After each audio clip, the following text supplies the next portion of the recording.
elbows. Yeah, and then curl. This part looks good. But this needs to breathe a lot more. Yeah. Fall. Yeah, and then send it away.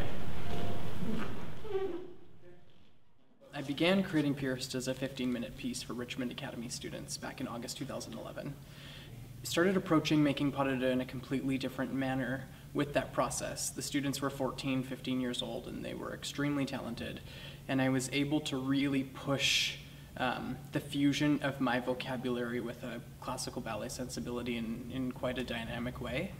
I thought that this could be a direction for a new piece with my company.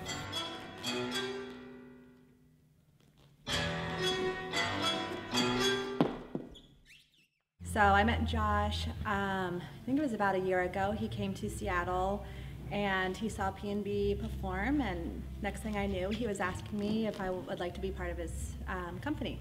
So I was really excited at the time. I tried his movement, which is really, really difficult for me because everything's so isolated and difficult to remember, so there's lots of forgetful moments.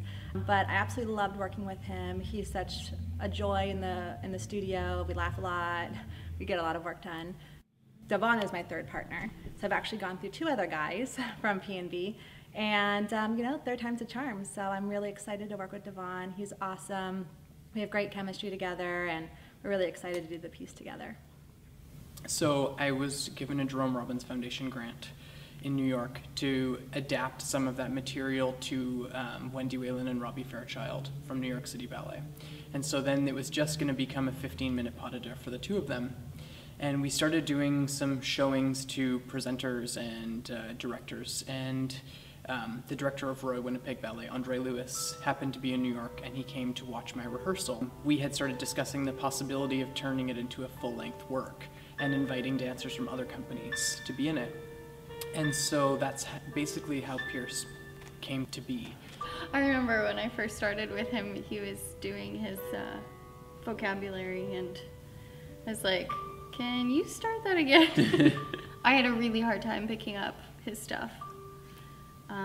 But then, you know, like I found that after working with him for quite some time. He's got such a distinctive style. It's different from anything I've ever seen before. Yeah. I was working with Azure Barton at the Banff summer program, and he asked me to do a trio called The Black Veil. We premiered it at Jacob's Pillow and in DC, and then he asked me to do a pas de deux with Lindsi for this piece, Pierced.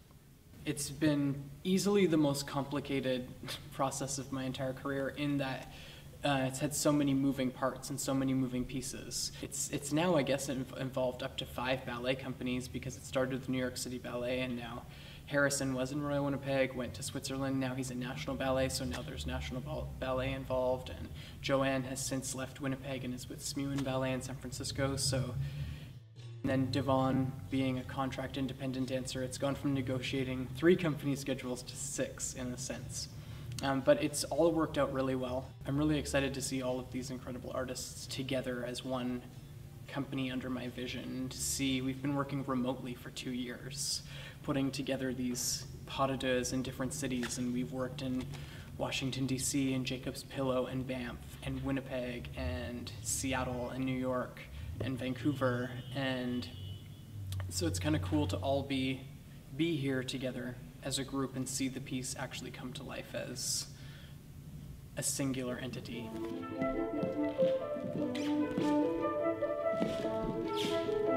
I would wait.